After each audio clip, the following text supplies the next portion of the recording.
The rain wasn't just falling, it was pounding, like the sky itself had a grudge against me. Each drop hit my skin like ice, seeping straight through the thin jacket I'd bought at a thrift store last year. The fabric clung to me, heavy, useless, plastered against my waitress uniform. Chicago in November was cruel, but tonight it felt personal. My sneakers squished with every step, water pooling inside until it sloshed between my toes. My shift had ended 2 hours late, and the last bus home had already hissed away into the night. That meant a 3-mile walk through half-lit streets, carrying the weight of exhaustion and the bitter truth that my tips tonight wouldn't even cover next week's groceries. The streetlights blurred into glowing halos through the curtain of rain. My hair, once carefully pulled back for work, now stuck in messy strands across my face. My lips trembled not just from the cold, but from the hopelessness that crept in when you've been fighting too long and the fight starts to feel endless. Keep moving, I told myself, my voice swallowed by the storm. A car sped by, throwing a wave of filthy water across my legs. I didn't even have the energy to curse. My body ached from 12 hours of carrying trays, smiling at strangers, and pretending I wasn't dying inside. My hands still smelled faintly of marinara sauce and bleach. That's when I noticed the headlights behind me to slow, too deliberate. The vehicle didn't roar past like the others. It glided, black, sleek, predatory. It purred beside me with the patience of a hunter watching prey stumble in the dark. The tinted window slid down with mechanical precision. "Miss." The voice was deep, smooth, accented Italian maybe, or something European that turned every syllable into silt. "You'll freeze walking in this storm. Allow me to offer you a ride." I kept my head down, water dripping from my lashes, my instincts screaming louder than the thunder. "Don't talk, don't stop, keep walking." "I don't accept rides from strangers," I muttered, just loud enough to hear myself over the rain. My mother's voice echoed in my head from childhood. "Never get into a car you don't know." The stranger chuckled softly, a sound that slid down my spine in ways I couldn't explain. A wise rule. But rules exist to be broken. In certain storms. The car moved slowly to match my pace. I could feel his gaze, sharp even through the shadows of the back seat. Lightning split the sky, and for a fraction of a second, I caught a glimpse of him. Broad shoulders, an angular jaw traced with stubble, eyes that seemed to drink in light instead of reflecting it. A ring gleamed on his hand, gold, heavy, catching the flash of the storm. "You're shivering." My teeth chattered so violently I thought they might crack. He wasn't wrong. I hugged myself tighter, trying to keep moving. "Where are you headed?" he asked, voice smooth, unhurried. I should have kept quiet, but the rain had seeped into my bones, dragging common sense down with it. "Westfield Apartments," I blurted before I could stop myself. Immediately, regret tightened my throat. "Stupid. You don't tell a stranger where you live." "Ah," he said, like he already knew. My stomach twisted. Nobody ate like that unless they had information. "That's on my way." It wasn't. Not for anyone driving a car like his. Not for anyone whose suit probably cost more than my rent. Thunder rolled so loud it rattled the ground.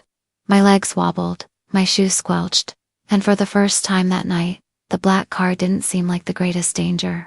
The pneumonia he'd warned about felt closer. "Fine," I whispered, the word almost lost to the storm. "Thank you." The rear door opened silently. That's when I noticed the others, the driver with eyes locked on the road, another man in the passenger seat, both unmoving as statues. Neither looked at me.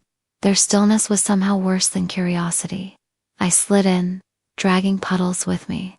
The interior was warm, smelling of leather, tobacco, and something expensive I couldn't name. Classical music floated softly from hidden speakers, eerie in its calmness compared to the chaos outside. The man beside me shifted. Older than I'd first thought, early 40s maybe, but the kind of age that made him stronger, sharper, more dangerous. His suit was tailored so perfectly it looked like it had been sewn onto him. You're drenched, he observed, pressing a button. A partition rose between us and the men in the front, sealing us into a private bubble. He reached beneath the seat and pulled out a folded blanket, smooth and soft. Here, I hesitated. I'll ruin it. It can be replaced, he said, like money meant nothing. Like everything could be replaced except maybe me. I wrapped it around my shoulders, warmth rushing into frozen skin. My body shuddered with relief. What's your name? He asked, voice patient. Emily, I said after a pause. My voice sounded small, too fragile inside this world of power and velvet shadows. Emily Carter? He nodded as if approving of a decision I hadn't realized I'd made. You may call me Adrian. Not my name is. Not I'm Adrian. You may call me Adrian. My pulse quickened. Thank you, Adrian. The pleasure is mine. His eyes lingered on me, dark and unreadable, as if he were searching for something. The car moved faster now, sliding through streets with an efficiency that barely hummed. I realized, with a jolt of dread, that we weren't heading toward Westfield at all. The neon signs I knew, the cracked sidewalks of my neighborhood, they were slipping away behind us. This isn't the way, I said, panic bleeding into my voice. No, he agreed calmly. It's not. The air thickened between us. Turn around, I demanded, my voice rising despite my trembling. I need to go home. His gaze stayed on mine, unwavering. Home, he repeated, tasting the word like it didn't belong to me. An apartment with broken locks, paper-thin walls, and neighbors who wouldn't hear you scream. Is that what you want to return to tonight? My throat closed. He wasn't guessing. He knew. How do you? He raised a hand, silencing me. I have a better suggestion. The car turned, smooth as silk, through wrought iron gates I'd passed before but never seen open. They creaked shut behind us with a finality that made my stomach twist. What are you doing? My voice cracked. Offering you shelter from the storm, a warm meal, clothes that aren't soaked, rest. I never agreed. He leaned closer, his eyes gleaming in the dim light. You didn't refuse. Another shiver ran through me, not from the cold this time. The car circled a fountain lit from below, water sparkling against the storm. Ahead loomed a mansion of stone and columns, windows glowing golden against the black sky. It looked like it had been plucked from another century and dropped into Chicago. I swallowed hard. Every instinct screamed to run, to escape, to fight. But the gates had already closed. The car had already stopped. And Adrian Moretti's eyes were still fixed on me, patient, certain, as if I'd been expected all along. The door opened. Rain and wind rushed in, mixing with the warmth inside. Just until the storm passes, he said softly, a hint of something like amusement tugging at his lips. I hesitated, my hand frozen on the door handle. Was I stepping into safety? Or into the kind of danger you never escape? The storm followed me inside, clinging to my clothes, dripping from my hair, pooling on the marble floor. The doors shut behind me with a sound that didn't belong to wood. It was heavier, metallic, final, like a vault locking. I froze. The foyer stretched out in front of me like the lobby of some forgotten palace. A chandelier blazed above, crystals scattering fractured light across the ceiling painted with scenes I couldn't quite make out. My entire apartment could have fit inside this entrance hall, twice. Two men in suits appeared from nowhere, their footsteps muffled by the Persian rugs. One collected my soaked jacket without asking.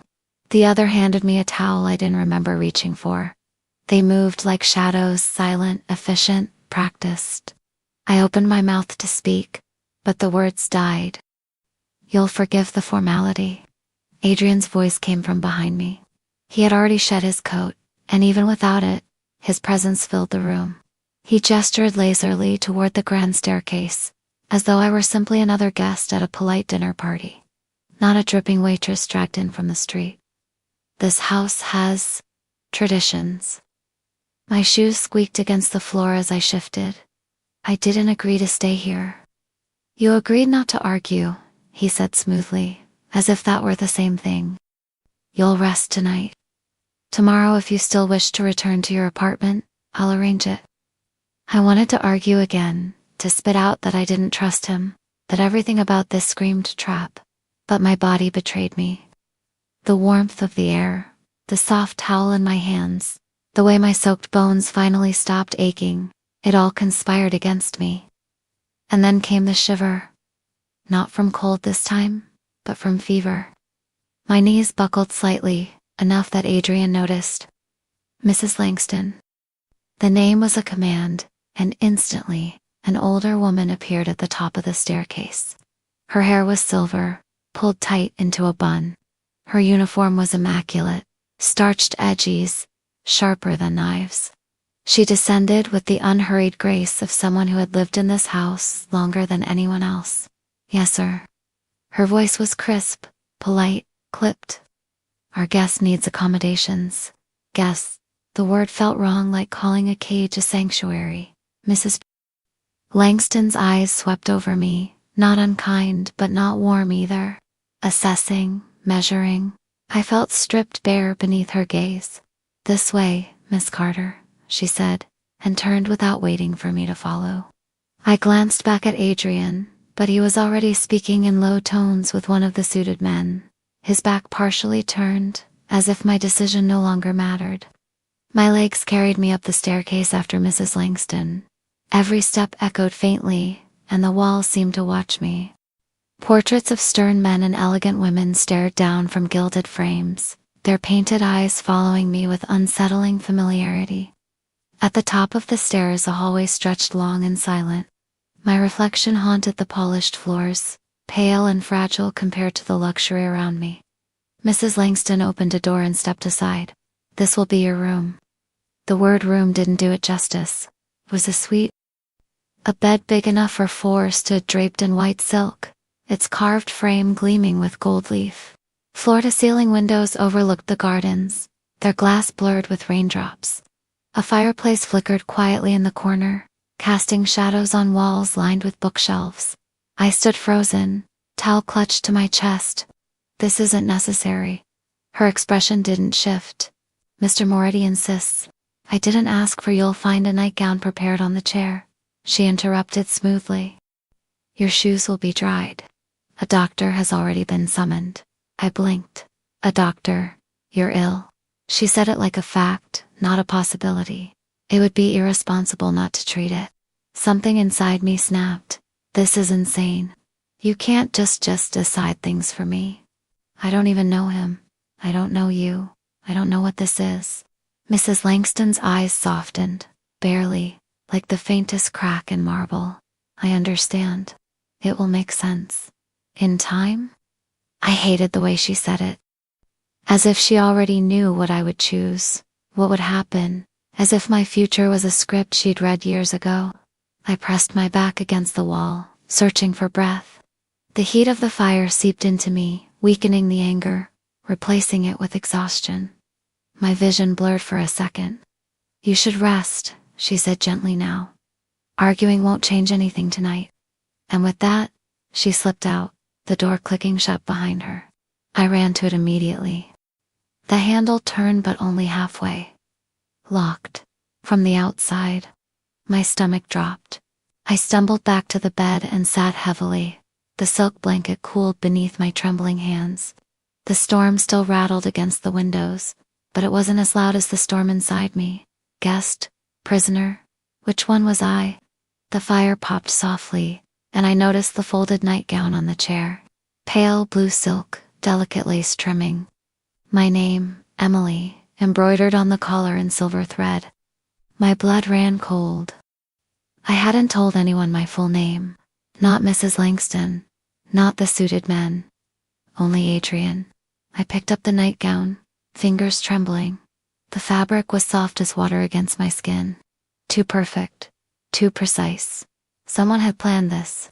My reflection in the mirror stared back at me, pale and damp, clutching a garment that didn't belong to me but had been waiting, as if it always had. A knock jolted me. Sharp, deliberate. Miss Carter. Mrs. Langston's voice, muted through the wood. The doctor will see you shortly. I opened my mouth to protest, but no sound came. Fever made my head swim. I dropped the gown back onto the chair and collapsed into the bed, the mattress swallowing me whole. The last thing I saw before my eyes closed was the embroidery, gleaming faintly in the firelight. Malaya's, if my name had been claimed by this house, stitched into its fabric long before I'd ever arrived. And just before sleep pulled me under, I thought I saw a shadow cross the window, too tall, too still to be a tree in the storm. Watching, I woke to the sound of murmurs. Low voices, not mine, not in my dream. For a split second, I thought I was still at the diner, co-workers gossiping near the coffee machine. But then velvet curtains came into focus, and a ceiling painted with constellations I didn't recognize. The air smelled of wood smoke and lavender polish, not burnt espresso and garlic bread. The voices belonged to two people, one male clipped and professional, the other female, polite but firm. She's running a fever, the man said. Exhaustion, most likely. Early signs of pneumonia. She'll need rest. She's stubborn, Mrs. Langston replied. I doubt she'll agree. The fog in my head lifted enough for me to realize I wasn't alone. My body tensed. I pushed myself upright, but the sudden movement made the room tilt. A glass of water wobbled on the bedside table, and I grabbed it before it spilled. My throat was raw, my voice a whisper. What? What's happening? The man turned toward me, middle-aged, clean-shaven, with a stethoscope slung around his neck like a badge. His suit wasn't a white coat, but it was just as authoritative. Miss Carter, he said, calm as if we were in his clinic and not a mansion where doors locked from the outside. You've been overworked, underfed, and exposed to the elements. Your body gave out. You need 3 days of bed rest. I clutched the blanket tighter around myself. 3 days. I can't. I'll lose my job. You'll lose more than that if you collapse again, he replied evenly. Lungs don't forgive carelessness. I didn't ask for you, I snapped, though my voice cracked. No, he said. But someone else did. My gaze flicked to Mrs. Langston. She didn't move, didn't flinch, just watched. You'll take the medicine, the doctor continued. Sleep, eat, and when you wake, you'll feel stronger. He placed 2 pills on the nightstand, beside a silver tray that hadn't been there before. A steaming bowl of broth, bread, butter. The kind of meal you'd give someone fragile. My stomach twisted not from hunger, but from suspicion. How do I know this isn't I? Stop myself. Poison. Saying it aloud would sound insane. The doctor's expression didn't change. If Mr. Moretti wanted you harmed, Miss Carter, you'd hardly be in silk sheets. Mrs. Langston's eyes narrowed slightly, warning him. The doctor packed his bag and left. The door clicked shut again. I turned on Mrs. Langston. Why am I here? What does he want from me? Her face was smooth marble. You're safe. That's all that matters. Safe. I laughed, bitter and broken. I'm locked in. My clothes are gone. A stranger knows my name, my address, probably what I had for lunch last week. That isn't safety. That's the door opened before I could finish, Adrian. He stepped inside as if the room belonged to him, which, technically it did. But the way he moved made it clear the room wasn't mine either, no matter how many embroidered nightgowns he had waiting. Enough questions for tonight, he said smoothly, though his gaze never left mine. You need rest.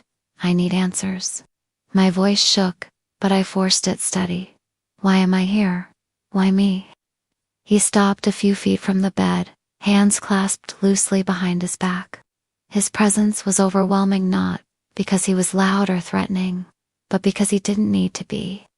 Because you were walking alone in the rain, fever burning through your body, heading toward an apartment where you'd be invisible. Forgotten. Dead within a week, perhaps. I froze. He tilted his head slightly. Do you disagree? I wanted to. God, I wanted to. But he was right about the apartment, the broken locks, the neighbors who wouldn't care if I screamed. My silence must have been answer enough, because his mouth curved into something between a smile and a smirk. You see, he said softly, sometimes we know people before they know themselves. My skin prickled. What does that even mean? He stepped closer, slow and deliberate, like a predator testing the air before striking. It means, Emily Carter, that I know more about you than you think. My pulse hammered in my ears. Like what? That you work 2 jobs to keep afloat? That you still send money to your mother, even when it means you skip meals? That you graduated with honors, but the world didn't care? And that you've been waiting, whether you realize it or not, for someone to see you? I wanted to deny it, to call him a liar, but the way his words pierced through me left no room. My throat tightened. How do you know all that? Adrian didn't answer. Instead, he reached into his jacket and pulled something out. A small box. He set it on the table beside the untouched broth and stepped back. What is that? My voice came out hoarse. Something that belongs to you, he said. I stared at the box, fear and curiosity warring in my chest. Open it. My hands shook as I reached for it, lifting the lid. Inside lay a bracelet, silver, delicate, studded with sapphires that caught the firelight. It looked ancient, expansive, impossibly out of place against my trembling fingers. The clasp bore an engraving, letters worn but legible. Carterii froze. My name, almost. I looked up sharply. What is this? Adrian's eyes darkened, a flicker of something old and dangerous in them. Your inheritance. The words settled heavy between us, heavier than the locked doors, heavier than the storm still raging outside. My mouth went dry. I don't understand. You will, he said, voice low, final. But not tonight. He turned, moving toward the door. Wait, my voice cracked. You can't just. He paused, hand on the handle, his silhouette sharp against the glow of the fire. I can, he said softly, and I will. The lock clicked as he left, leaving me with the bracelet burning in my palm like a secret I didn't want but couldn't let go. I didn't sleep. The fever had burned itself out, leaving behind a hollow ache in my bones and a mind that refused to quiet. I turned the bracelet over and over in my hand, the sapphires catching the firelight, the engraved name haunting me. Carter. So close to mine. Close enough that it couldn't be coincidence. By dawn, I had convinced myself I would get answers or die trying. The lock clicked just as the first pale light spilled through the curtains. My body tensed. The door opened, and Mrs. Langston stepped inside, balancing a tray. Breakfast, she said simply, setting it on the table near the window. I don't want food, I snapped. I want out. Her expression didn't shift. Mr. Moretti will see you in the solarium after you've eaten. And if I refuse? Then he'll still see you, she replied, her tone calm but immovable. The door clicked behind her as she left. My fists clenched. The room, for all its silken firelight, felt smaller with every breath, like the walls themselves were leaning closer. When the knock came again, an hour later, it wasn't Mrs. Langston, it was him. Adrian Moretti stepped inside, dressed in a charcoal suit that seemed to drink in the morning light. His presence filled the space as naturally as the fire had the night before. You look stronger, he said, his gaze assessing. You're going to explain. I held up the bracelet, my voice trembling with both fear and defiance. What is this? Why does it have my name on it? His lips curved faintly, as though he'd been waiting for me to ask. Not your name, he corrected softly. Your real name. My stomach dropped. What are you talking about? My name is Emily Carter. Carter, he repeated, tasting the syllables like they were sour. Then he reached into his jacket and withdrew something thin and worn, a photograph. He held it out to me. I hesitated, then snatched it from his hand. The edges were frayed, the colors faded, but the faces were unmistakable. A man tall, dark-haired, with the same stubborn chin I saw in my own reflection. His arms slung casually around a younger Adrian, both of them standing in front of a nightclub, neon lights blurring behind them. The man was smiling, carefree, alive. My breath caught. That's my father, I whispered. Adrian's gaze never left mine. James Carter? No, I shot back, heat rising to my face. His name was James Carter. He left when I was 5. I haven't seen him since. Because he chose to leave, Adrian said evenly. Chose to cut the E from his name and the ties that came with it. But names, Miss Carter, are not so easily erased. The photograph shook in my hands. You're lying. He stepped closer, his shadow falling over me. Am I? I stared at the picture, at my father's face beside his, a version of him I had never known. Harder, sharper, alive in a world I couldn't comprehend. My chest tightened. Why are you showing me this? Because your father owed me a debt, Adrian said quietly. One he died before he could repay. The word debt lodged like a stone in my throat. What kind of debt? The kind that doesn't disappear when a man runs, he replied, his eyes darkening. The kind that falls to blood. I shook my head violently. No.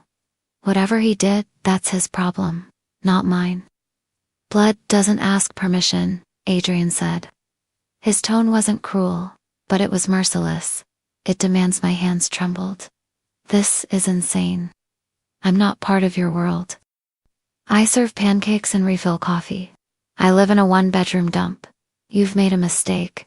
His gaze softened, but it didn't waver. No mistake. Your father knew this day would come. That's why he left you with nothing. To keep you hidden. To keep you small. Tears pricked my eyes, unbidden, hot and angry. You expect me to believe my father was some kind of criminal? I expect you to believe what's in front of your eyes, Adrian said, his voice low, steady. Your father was a man of this world. A man who tried to escape. And now, you his only heir are left with the consequences. My breath came ragged, my grip on the photograph tightening until my knuckles went white. What do you want from me? Adrian studied me for a long moment, then lifted the bracelet from my hand and fastened it around my wrist with surprising gentleness. Not what I want, he said. What you're owed. The metal was cold against my skin, heavier than it should have been. Like a shackle, I wanted to tear it off, to fling it across the room, but something stopped me. Maybe the way his fingers lingered a fraction too long against my pulse. Maybe the flicker of something almost human in his eyes. Or maybe it was the gnawing, terrible thought that he was telling the truth. Adrian stepped back, his voice turning businesslike. You'll have choices soon. But first to listen. You'll learn. You'll decide whether to claim your name, or abandon it forever. And if I abandon it, my voice was barely a whisper. He smiled faintly, though there was no warmth in it. Then you'll find that walking away is not so easy. Your father tried. He failed. You may not be given the same grace. The words settled heavy in the room, heavier than the silence that followed. And in that silence, I realized something terrifying. I hadn't just walked into Adrian Moretti's house. I had walked into my father's shadow. The solarium was made of glass and iron, a cathedral of sunlight that poured in from every direction. Even in November, even with clouds still clinging after the storm, the space glowed. Plants thrived here, lush and tropical, a secret jungle in the middle of Chicago. At the far end, a table had been set, white linen, crystal glasses, a single chair waiting across from Adrian Morty. I hesitated in the doorway, my steps faltering.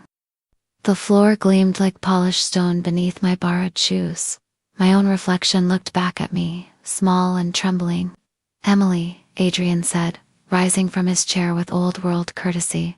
Come, sit. Every instinct screamed at me to turn, to run, to slam myself against the locked doors until they gave way. But his eyes held mine, steady, unblinking, pulling me forward like a tide I couldn't fight. I sat. A server appeared as if conjured, setting down plates I hadn't seen carried in. Salmon, delicate greens, food that looked like art compared to the greasy plates at the diner where I worked. I didn't touch it. Adrian cut his food with precise movements, like every gesture was deliberate. You must be hungry. I'm not. My voice was sharper than I intended. Fear spoils the appetite, he said calmly. But eventually, hunger wins. I gripped the edge of the table. Tell me why I'm here. His gaze flicked to the bracelet on my wrist, then back to my face. Because you are not Emily Carter, waitress. You are Emily Carter, heir. I don't want to be anyone's heir, I snapped. I want my life back. Which life? His tone sharpened, just enough to cut. It's the one where you work to shifts and collapse on your couch. The one where your neighbors don't know your name. The one where pneumonia nearly killed you in the street. Heat rose in my cheeks. At least, it was mine. He leaned back, studying me. And what if you don't have the luxury of choice? I froze. There are men, he continued, his voice low, measured. Who would give anything to know what I already know, that James Carter's bloodline didn't end with him? That his daughter walks this city. That she carries his name, his legacy, his debts. The words fell like stones. Rival families, I whispered. Adrian inclined his head slightly, an acknowledgement without detail. If they discover you unprotected, they will not offer you silk sheets and medicine. They will use you, break you, or bury you. My hands trembled in my lap. You're lying, I said, but the conviction wasn't there. He slid a folder across the table. Inside were photographs, grainy surveillance shots. Me leaving the diner. Me waiting at the bus stop. Me unlocking the door to my apartment. My breath caught. They already look for you, Adrian said softly. And they do not play gently. I shoved the folder back toward him. Why show me this? To scare me. To give you clarity, he replied. You have two paths. His eyes locked on mine. Claim your inheritance. Train under me. Take your rightful place where your father abandoned his. With my protection, you will live. More than live, you will wield power.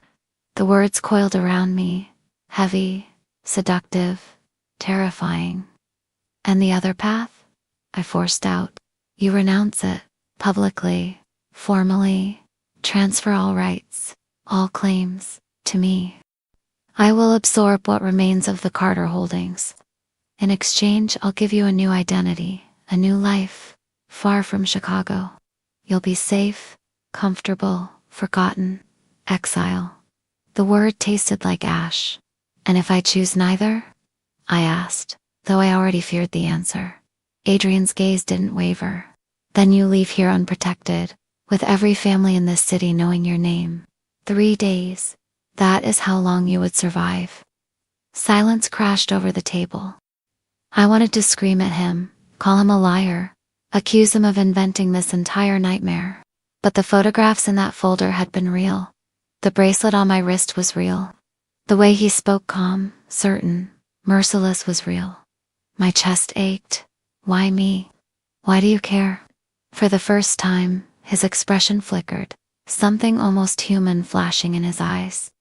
Because blood binds us all, Emily, he said softly. Your father was my brother in every way but blood. And when he left, he took something I could never forgive you. The air left my lungs. Me. Adrian's gaze darkened. You were never meant to be invisible. I couldn't breathe, couldn't think. The bracelet felt heavier than ever, the sapphires biting into my skin like chains. I wanted to rip it off. But when I looked up, Adrian was still watching me, patient, certain, as if he already knew which path I would choose.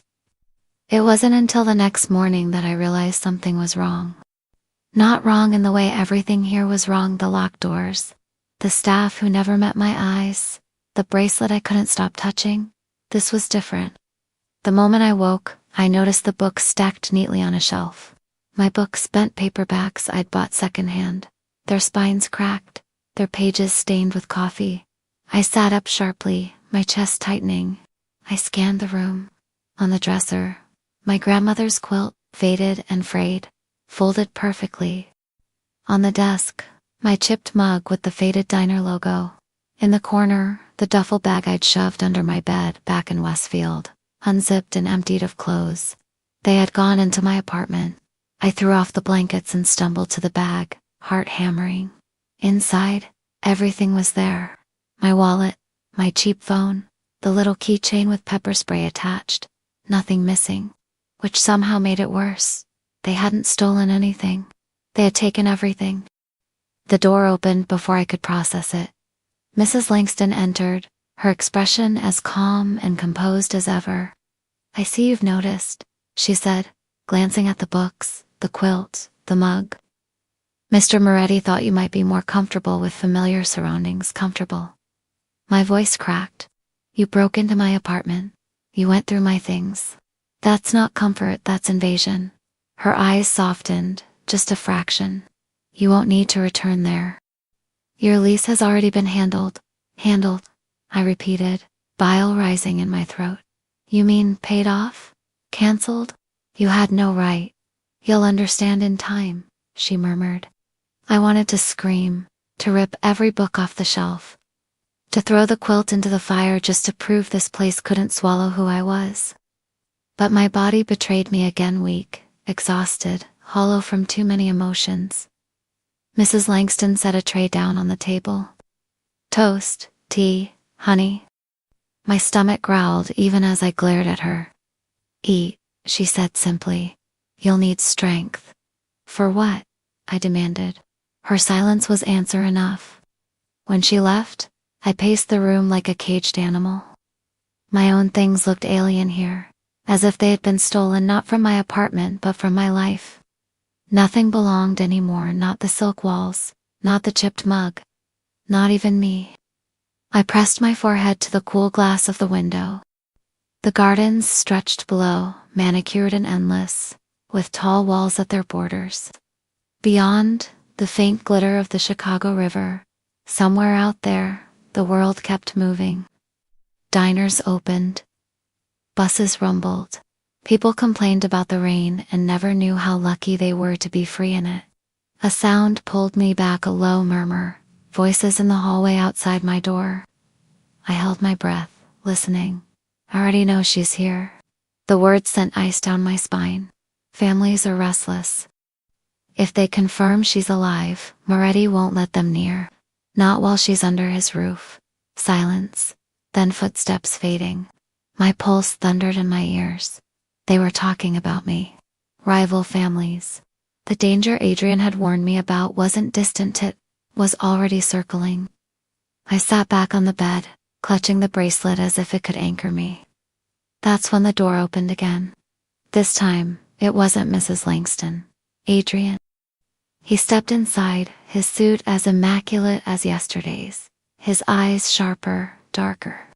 He looked at me, at my books, my quilt, the mug on the desk. "You brought my things here," I said before he could speak. My voice trembled with fury. "I did," he admitted.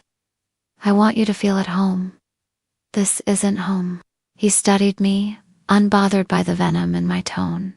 "It will be. In time. You don't get to decide that." His gaze locked on mine, steady, unyielding.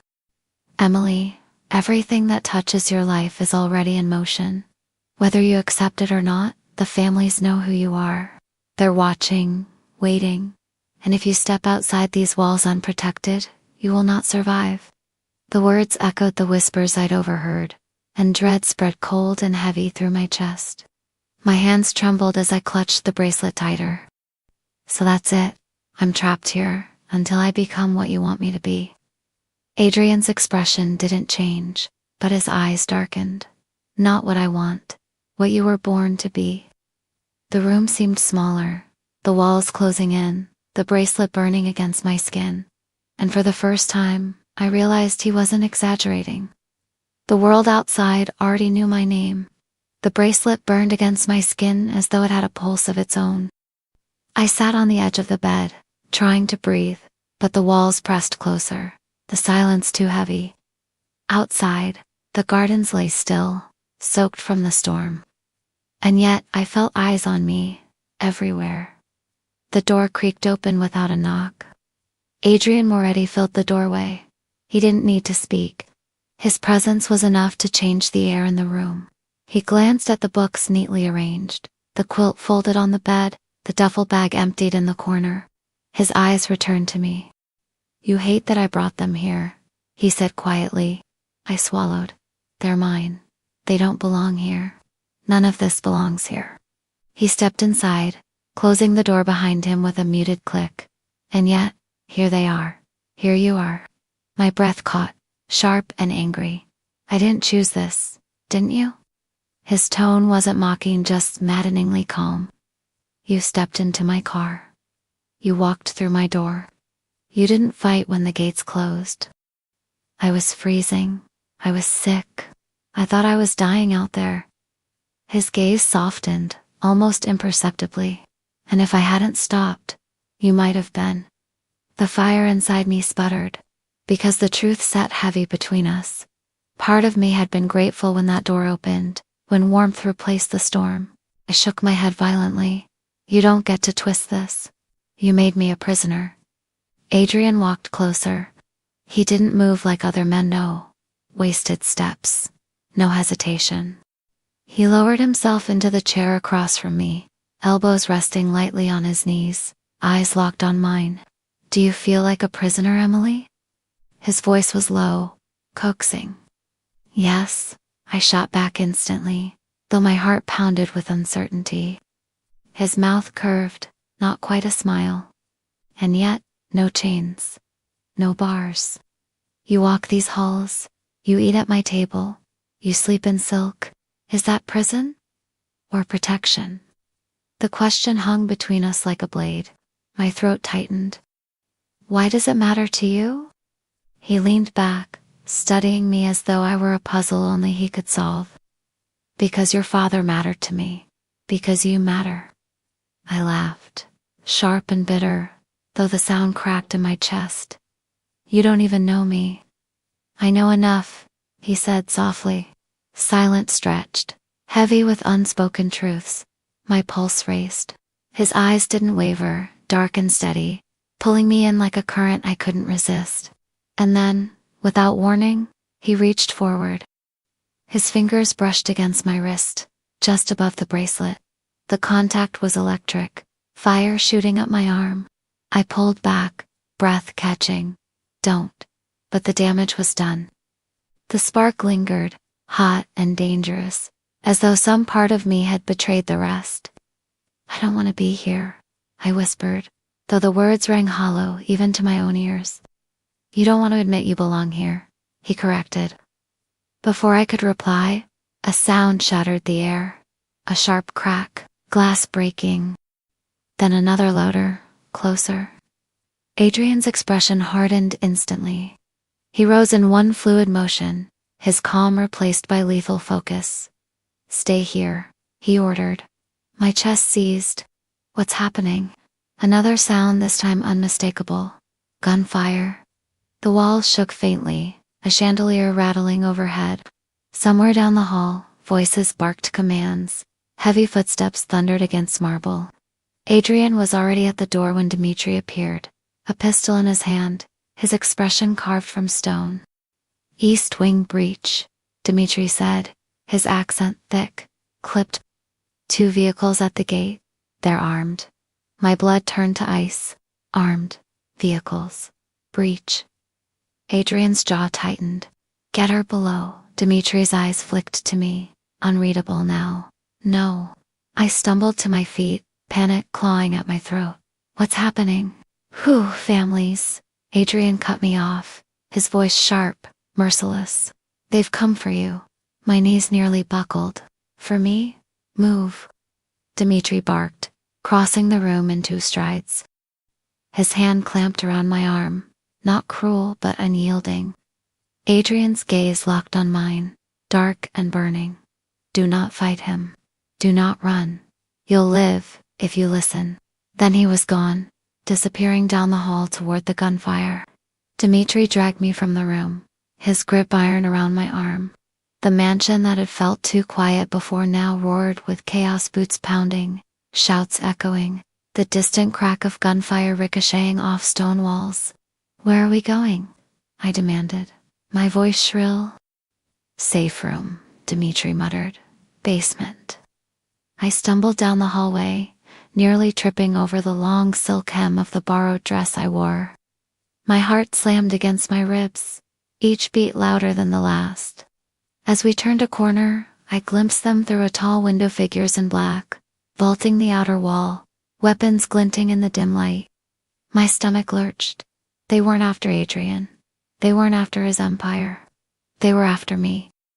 Dimitri shoved me down a staircase, each step echoing like thunder. The air grew colder, damper, the walls narrowing. We reached a steel door at the end of the corridor. Dimitri keyed in a code, the lock clicking open. He pushed me inside. The room was stark, bare walls, a cot, shelves stacked with supplies. No windows, only silence. "Stay," Dimitri ordered, already turning back toward the chaos. "Wait," my voice cracked. "What about Adrian?" Dimitri paused, his hand on the door. His expression didn't soften, but his eyes held something I couldn't name. "If he falls," Dimitri said quietly, "none of this will matter." The door slammed shut, the lock engaged with a finality that stole my breath. Alone, trembling, I sank onto the cot, clutching the bracelet on my wrist. The sounds above: gunfire, shouting, the crash of breaking glass echoed faintly through the floor. Each one a reminder that my world was no longer mine. Adrian had warned me. The families wouldn't wait. And now they were here. The silence was the worst part. It wasn't real silence, not exactly.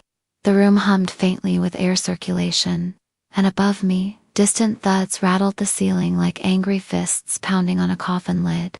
But compared to the chaos I'd just been dragged through, the shouts, the gunfire, the breaking glass, this basement felt like the grave itself. I curled against the cot, arms wrapped around my knees, every muscle in my body strung so tight I thought I'd snap. My throat burned with the need to scream, but my voice stayed trapped inside me. I tried to focus on the bracelet.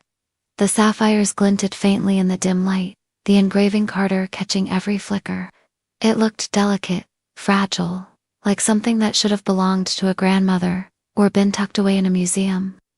But it weighed on me like iron. I twisted it, over and over, as if I could unwind the truth from its cold metal. The voices outside grew sharper, closer. I heard the bark of orders in a language I didn't recognize.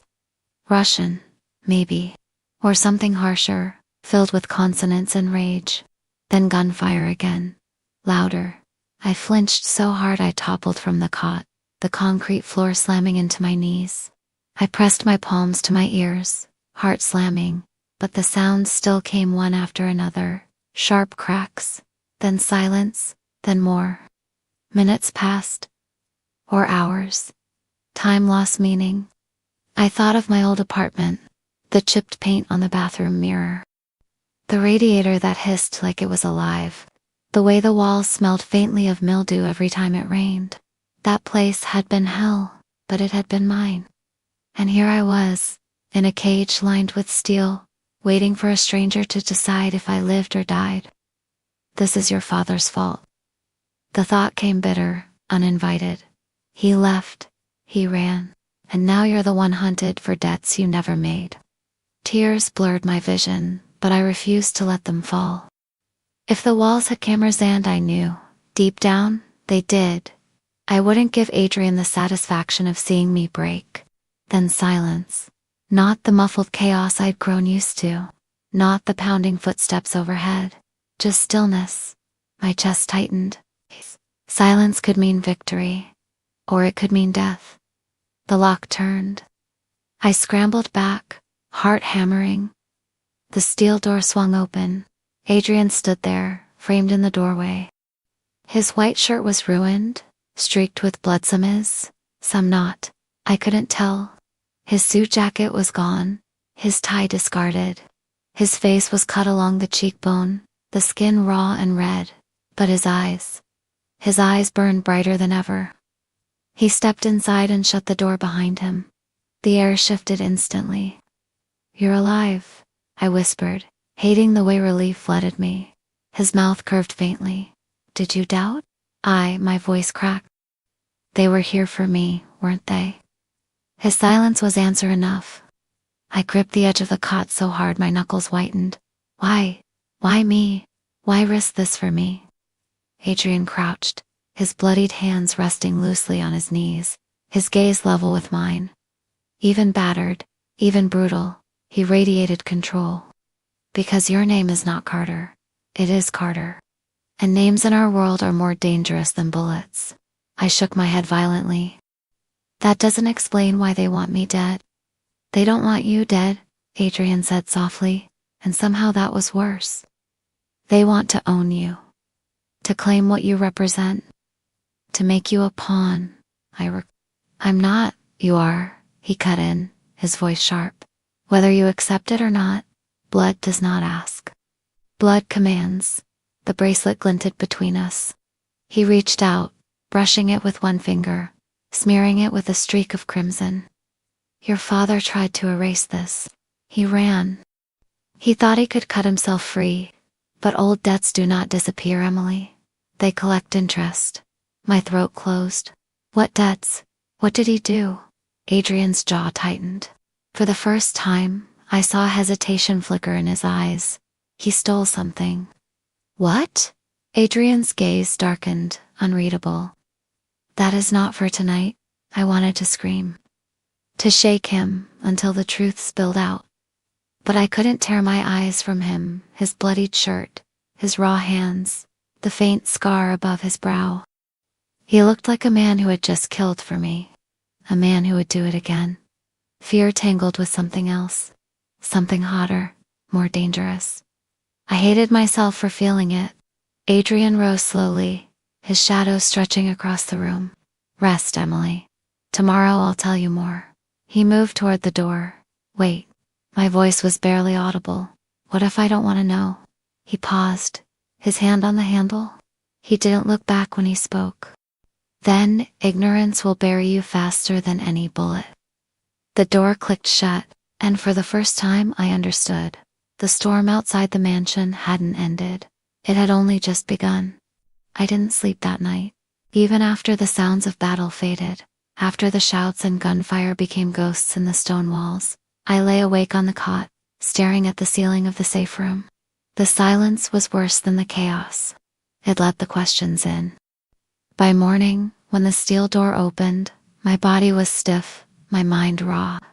Dimitri stood there, his expression unreadable, a bruise swelling beneath his eye. He said nothing, only gestured for me to follow. My legs felt like lead as I climbed the stairs. The mansion bore scars, shattered glass, bullet holes etched into plaster, the smell of gunpowder woven into the air.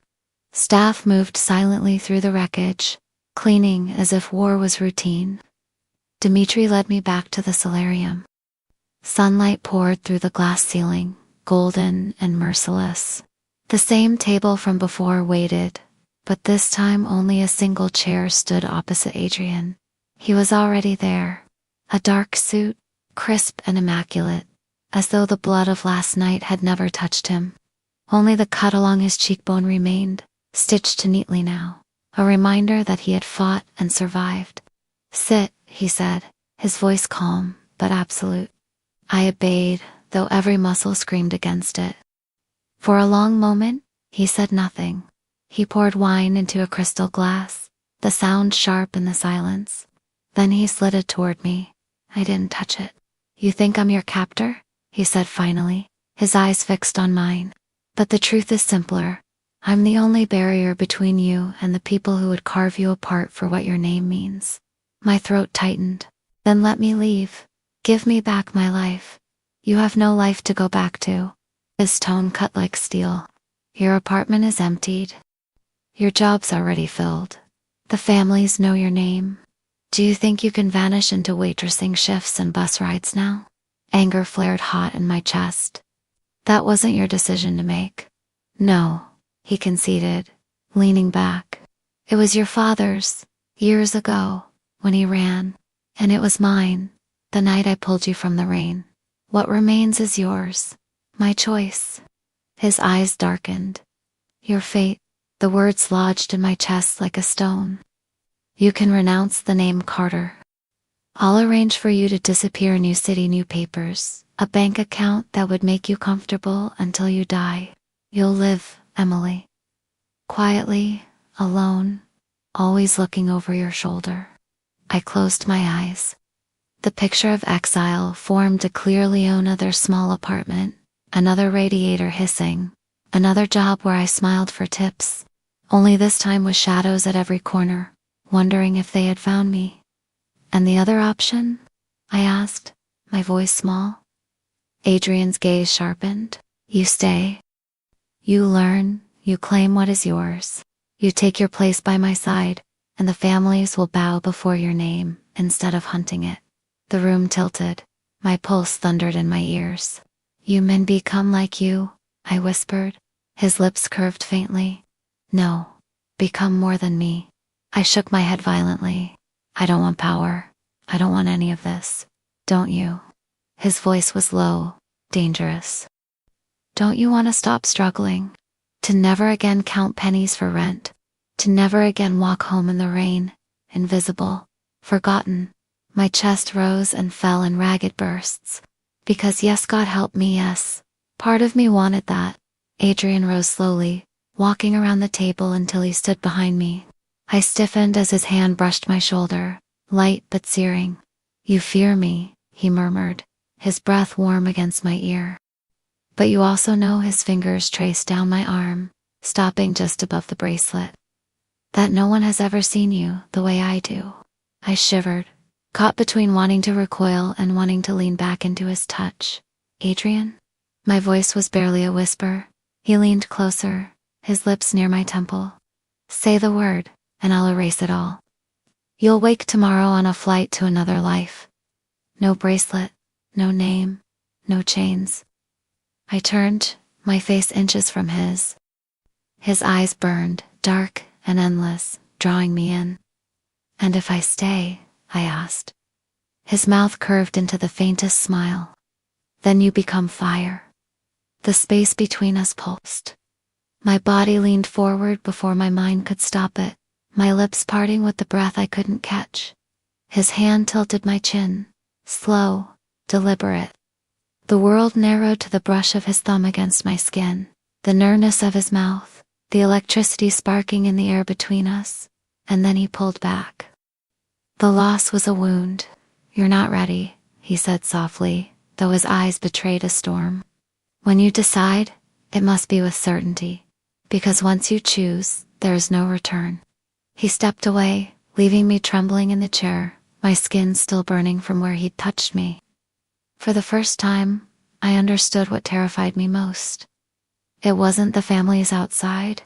It wasn't the debts my father had left. It was the possibility that I might choose Adrian not out of fear, but out of something far more dangerous. The mansion didn't tremble this time, it roared. The night split open with the staccato of machine guns, the windows rattling in their frames as if the house itself feared collapse. I woke with my heart in my throat, the bracelet heavy on my wrist, the taste of smoke already in the air. Then came the voices, shouts in the hall. Dimitri's barked orders, the unmistakable crack of bullets tearing through marble. I stumbled from bed as the door burst open. Dimitri stormed inside, his pistol drawn, his face grim. They're here, he snapped. The whole east wing breached. My blood froze. Again. Not again, he said, yanking me by the arm. This is war. The hallway outside was chaos. Men in black suits moved with brutal precision, returning fire as shadows surged through shattered windows. The sharp smell of gunpowder burned my throat.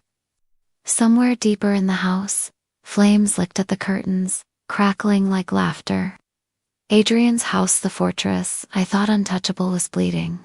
Dimitri dragged me toward the staircase, but my body refused. My legs locked, my voice cracked as I shouted over the gunfire. Where is he? Dimitri didn't answer. Where is Adrian? I screamed. As if summoned, a figure emerged from the smoke at the far end of the hall. He looked carved from the chaos shirt, torn blood streaked across his side, pistol in hand. His presence was a gravity all its own, pulling me toward him even as the world shattered around us. Emily, My name in his mouth was a command, a plea, a promise. He fired twice without breaking stride, 2 men collapsing before they could lift their weapons. When he reached me, his hand gripped my arm with fire. "You should be below," he snarled, eyes flashing. "I won't hide," I shot back, my voice trembling but clear. "Not anymore. This isn't your fight." "It's already mine," I said. "Because I choose it. Because I choose you." For a second, the storm in his eyes broke. His breath caught, his jaw clenched, and in that flicker of silence, the truth burned hotter than the flames. He cared. He cared enough to bleed, to fight, to rage for me. Then the corridor exploded. A grenade clattered across the marble. Adrian cursed, shoving me hard into Dimitri's chest as the blast tore the world apart. Heat seared my skin, glass rained down like knives, and the hallway filled with fire. I screamed his name, but the smoke swallowed him whole. Dimitri's arms pinned me, dragging me toward the stairwell. He ordered me no. I fought with everything in me. I won't leave him. Through the haze, I saw him. Adrian, rising from the rubble, blood dripping from a fresh gash along his temple.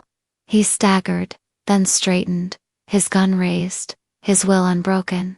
I tore free from Dimitri and ran to him. Bullets went past, one shattering a mirror, another sparking off the stone near my feet. I didn't care. My body moved before fear could catch me. When I reached him, my hands found his face, warm with blood and fire. "You can't do this alone," I choked. His hand closed over mine, fierce, unyielding. "I was never alone," he said. The words shattered the last wall between us. His mouth crashed into mine, rough and desperate, a kiss born not of romance but survival, of fury, of need.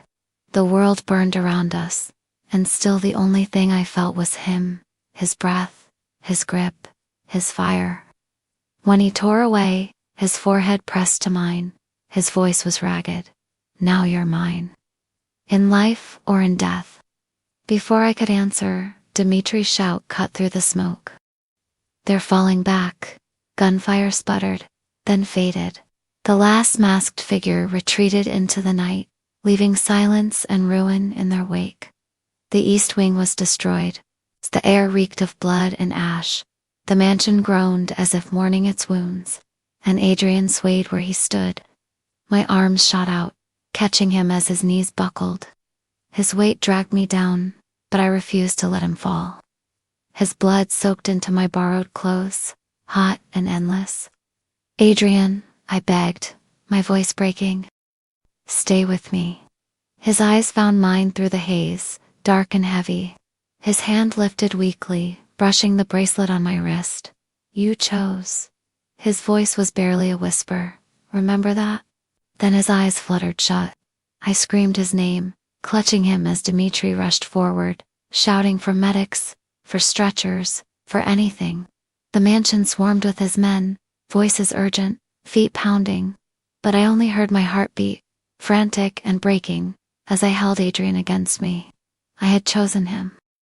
And now I had to fight to keep him alive. The smoke lingered long after the last gunshot faded. It clung to the walls, settled into the curtains, burned my lungs with every breath. The mansion was scarred bullet holes in marble, shattered chandeliers littering the floor. Flames still hissing as staff hurried with buckets and extinguishers. But none of it mattered. All I saw was Adrian, pale and heavy in my arms, his blood staining my hands. "Stay with me," I whispered, rocking him against me as chaos whirled around us. "Don't you dare leave me now." Dimitri knelt beside us, pressing a cloth to Adrian's side. His face, always so unreadable, tightened with something like desperation. "He needs the doctor. Now." The medics came, voices sharp, hands quick.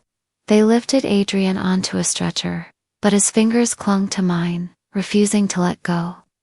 I stumbled alongside, unwilling to break the fragile thread between us. They carried him to a room I hadn't seen before: stone walls, a long oak table now converted into an operating surface. The doctor muttered orders, pulling supplies from leather cases, working with brutal efficiency. I stayed at Adrian's side, my hand locked in his, my heart in my throat. "Emily," Dimitri said behind me, his voice firm. "You should leave. This will not be, I'm not leaving him." My voice was steel. For once, Dimitri didn't argue. Hours blurred into minutes, or minutes into hours. I couldn't tell.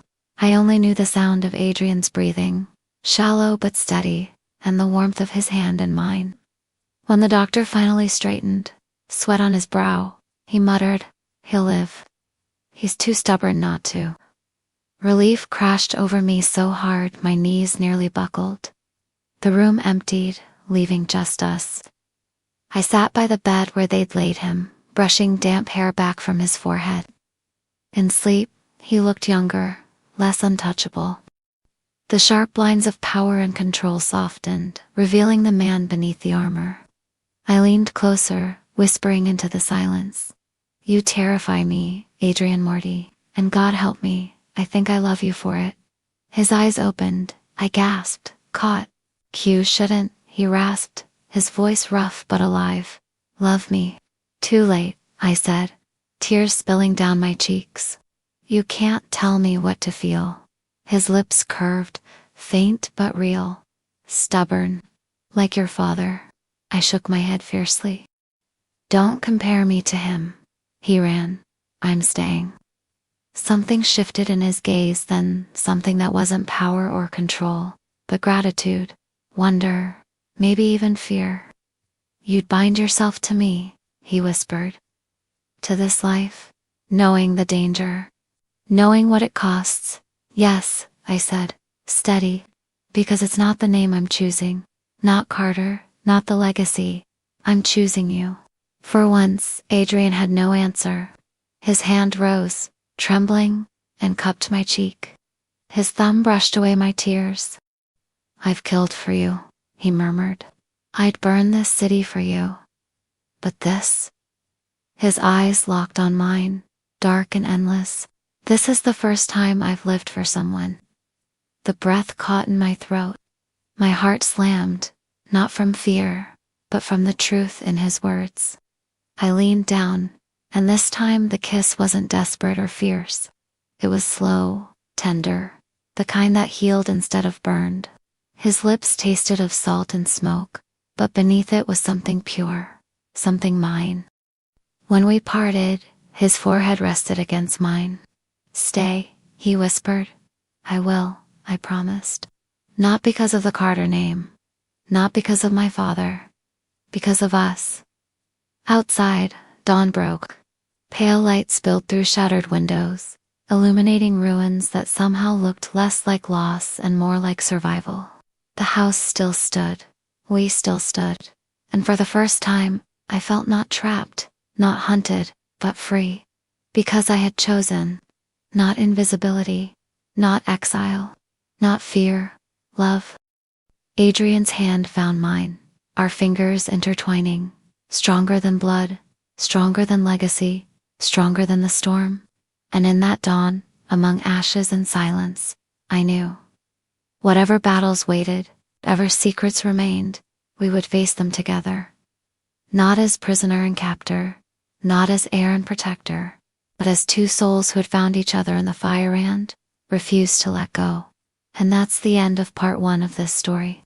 If you enjoyed it, please support me by leaving a like. And if you want to hear part 2, make sure to subscribe to the channel.